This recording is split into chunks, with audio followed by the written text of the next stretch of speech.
Shalom, perkenalkan nama saya Unisimus Sepai.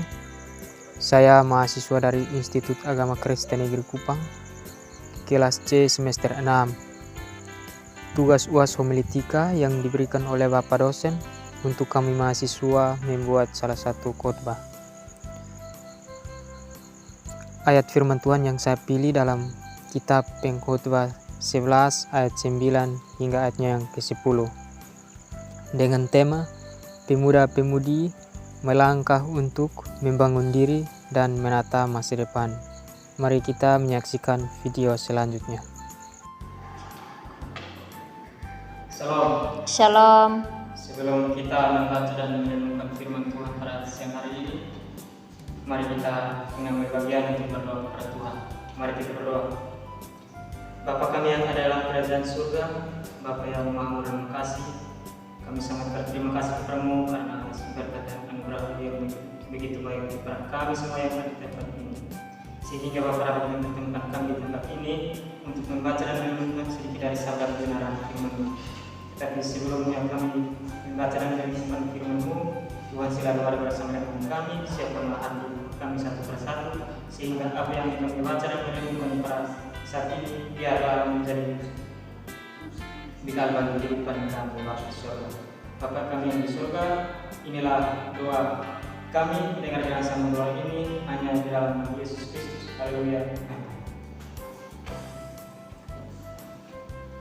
Jadi baik, firman Tuhan pada siang hari ini terang dalam kitab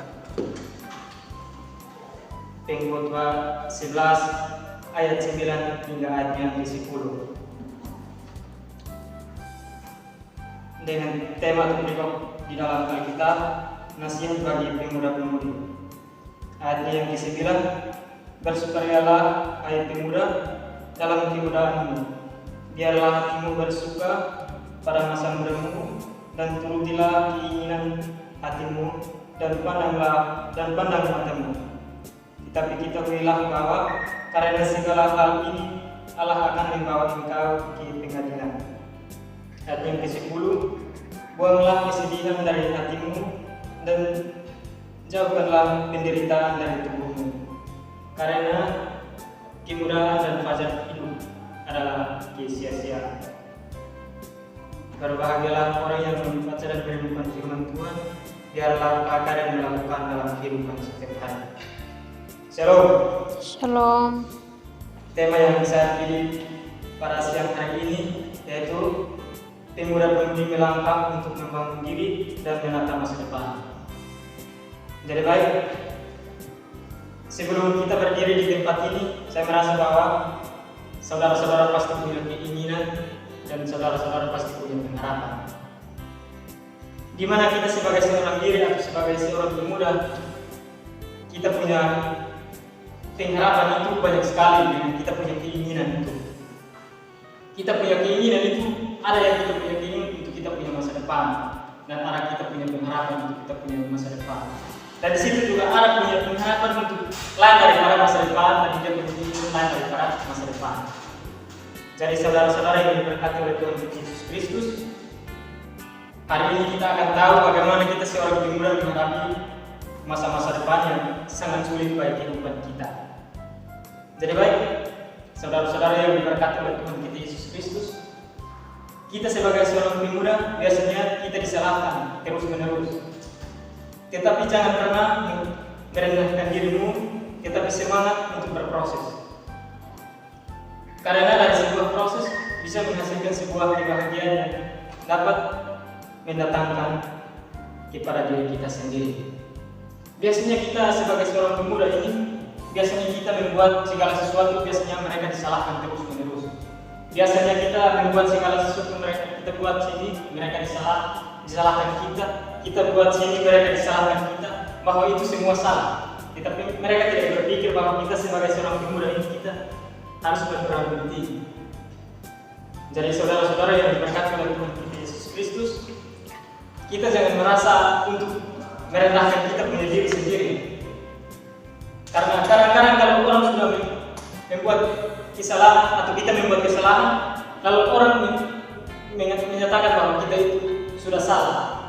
Tetapi kita jangan merasa untuk merendahkan kadang kalau kita mendengar sesuatu begitu, kita sudah mulai merasa gugur atau merasa kesalahan dalam kita punya pribadi, sehingga kita membelai atau membuat proses potong merasa sudah bisa lagi, karena kita rasa kita sudah salah, jadi kita tidak mau untuk melangkah lagi. Tetapi kita harus terus melangkah. Kalau orang mengatakan hal seperti itu mungkin menjadi pelajaran bagi kita punya pribadi.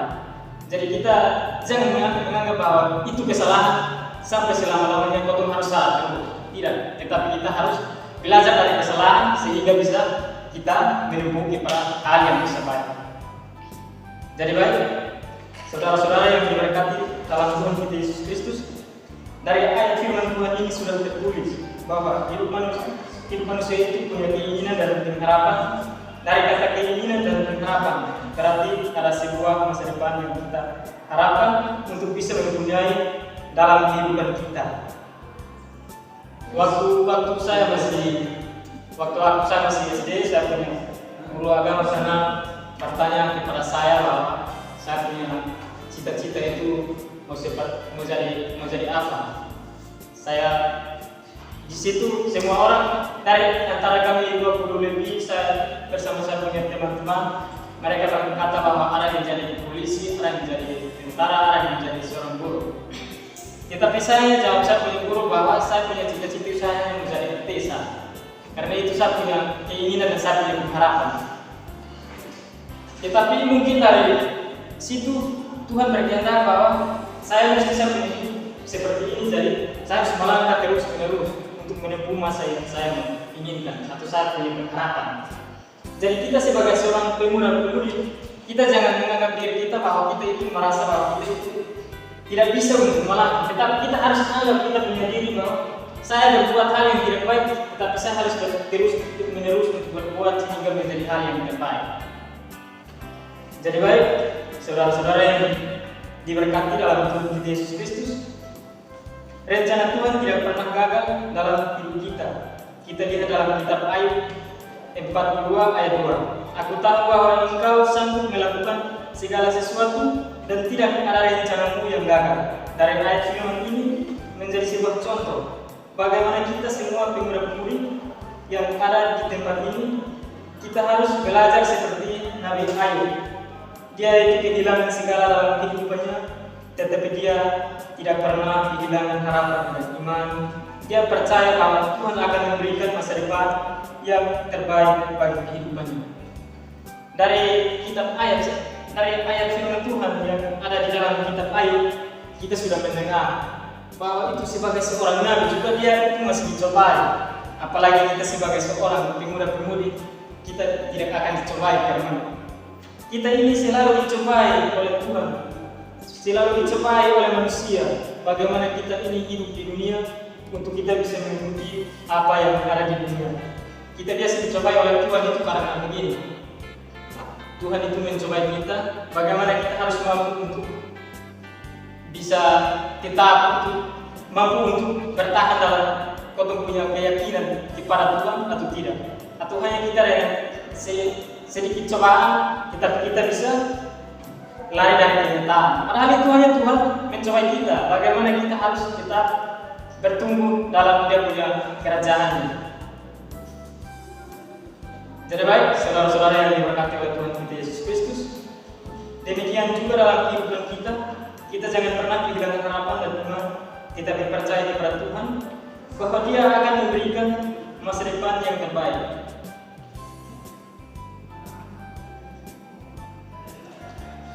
Kita harus sabar dan kuat dalam pengharapan kepada Tuhan dan percaya diri bahwa semua yang kita jalani, proses itu pasti bisa dijawab oleh Tuhan. Jadi kalau kita membuat segala sesuatu, kita jangan hanya berpikir bahwa segala sesuatu yang kita jalankan itu hanya sia-sia saja, yang tadi dikatakan oleh ayat 10 bagian paling terakhir. Kemudian dari fajar itu adalah sia-sia. Kita jangan berpikir seperti itu, tetapi kita berpikir bahwa yang kita buat itu akan dijawab oleh Tuhan.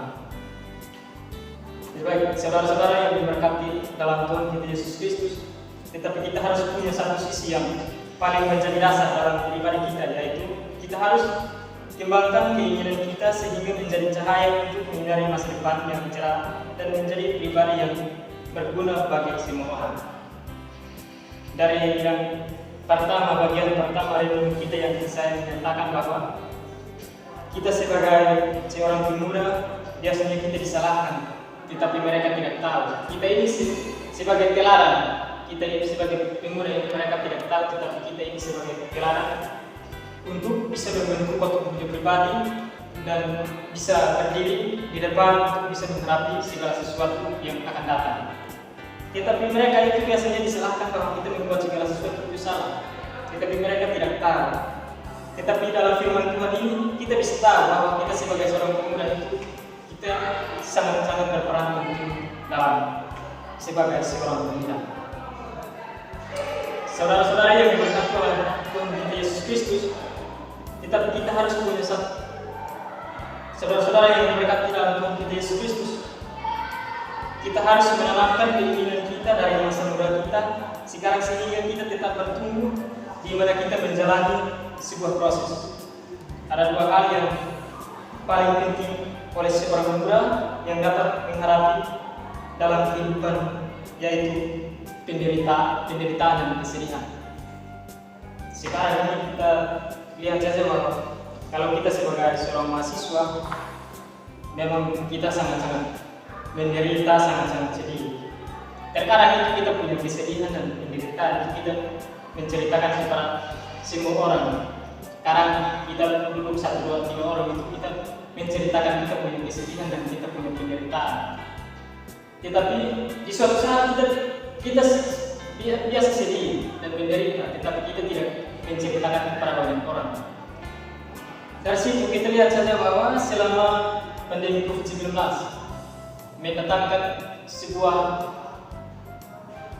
virus yang sangat berbahaya dan kita tidak bisa kuliah online, kita tidak biasa kuliah tatap muka kita tidak bisa kuliah tatap muka di kampus, hanya secara online. Di situ mahasiswa sudah mulai berpikir bahwa bagaimana dia mau melangkah untuk menghadapi dia punya masa depan. Di situ kita tahu bahwa banyak mahasiswa yang mengalami penderitaan dan kesedihan. Kalau kita tinggal dengan orang tua mungkin bagus, tetapi kalau kita sendirian di kos itu memang kalau kita ada di tempat ini kita bersama dengan kita punya teman-teman, kita merasa bahwa itu semua aman. Kita mau buat apa saja kita merasa kita punya pribadi ini sangat-sangat luas, sangat-sangat senang begitu. Tetapi di saat kita pulang sampai kita punya tempat atau kita punya kos, itu kita merasa semua sangat-sangat sedih dalam kita punya hidup. Mau menderita, mau sedih, kadang kita menangis. Karena begini, mahasiswa sekarang kalau kita kuliah secara online, maka itu kita mengharap dia itu kadang jaringan tidak bagus, kadang kita tidak bisa bersarapan, kadang kita tidak punya beras, kadang kita tidak punya air minum.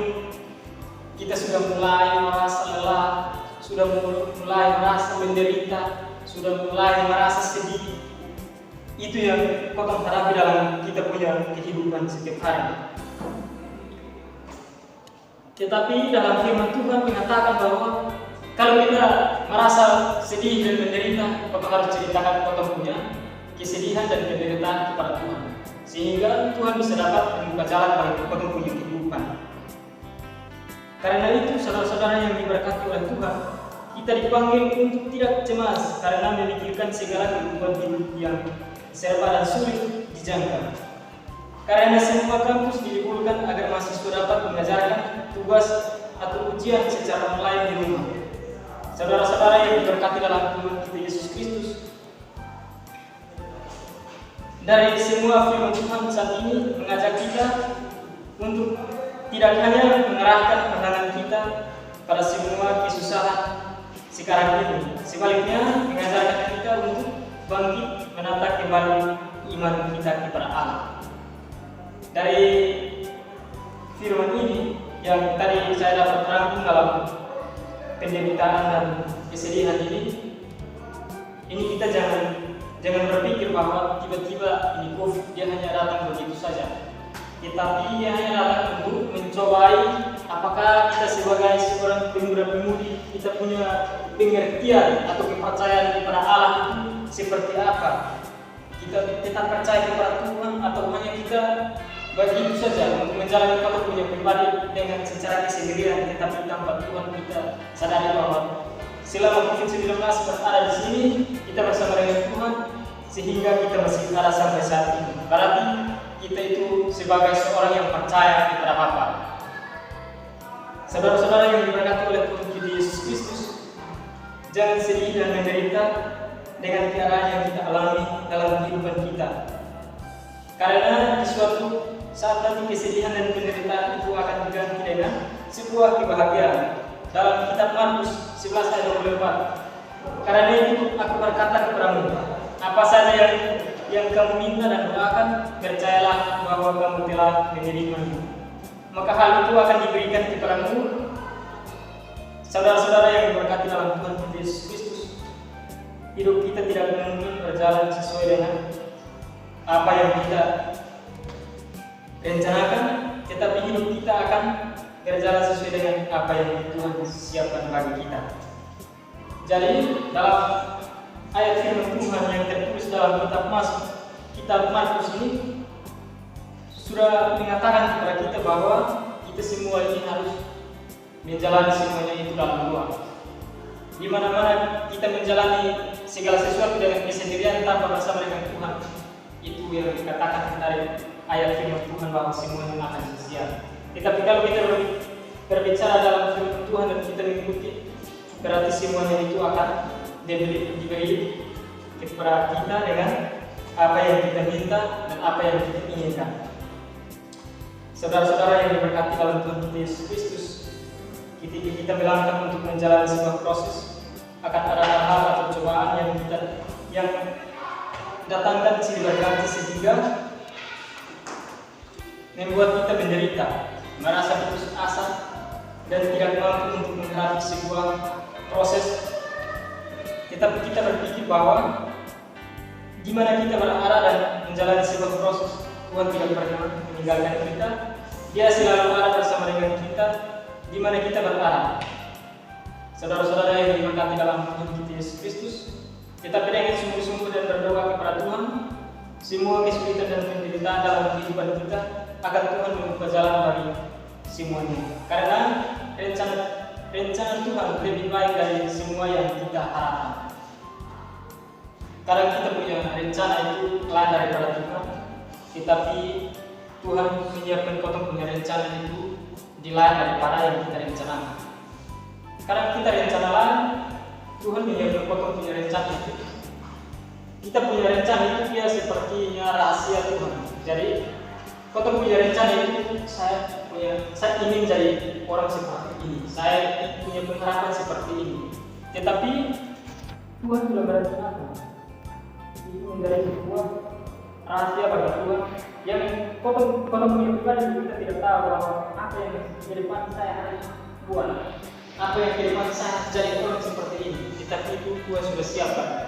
Jadi kita jangan khawatir, kita jangan putus asa, kita berdoa kepada Tuhan. Saudara-saudara yang diberkati oleh Tuhan Yesus Kristus, semua keinginan dan harapan kita harus melewati dengan cobaan yang bertubi-tubi, yang melanda dalam kehidupan kita. Tetapi semuanya itu harus dibawa dengan doa. Dalam kitab Markus 1 ayat 35, pagi-pagi benar, waktu hari masih gelap, ia bangun dan pergi keluar. Ia pergi ke tempat yang sunyi dan berdoa di sana. Saudara-saudara yang diberkati dalam Tuhan Yesus Kristus, ayat firman ini menjadi dasar bagi kita yang ada di tempat ini.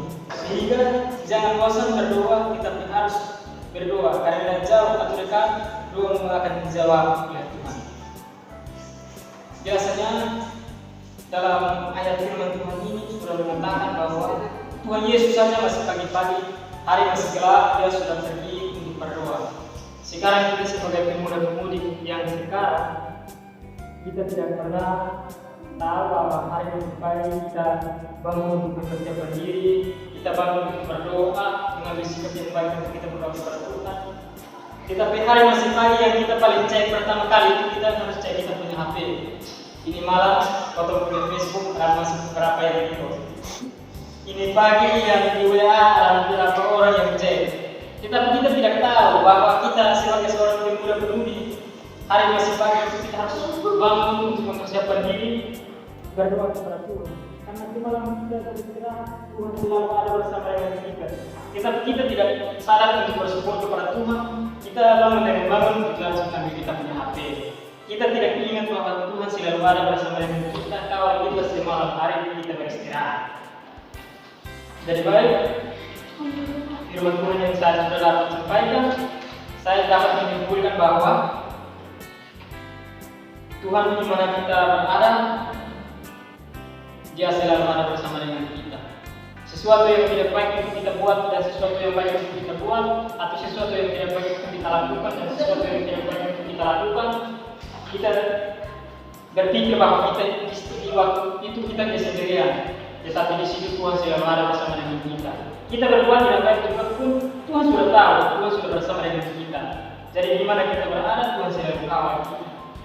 Saudara-saudara yang diberkati oleh Tuhan Yesus Kristus, kita jangan bersedih hati dan menderita, tetapi percaya karena Tuhan tidak pernah kehabisan cara untuk menolongmu. Melainkan Tuhan pasti ada penderitaan, tetapi Tuhan selalu menolong manusia dalam penderitaan. Tuhan Yesus memberkati firman ini. Amin.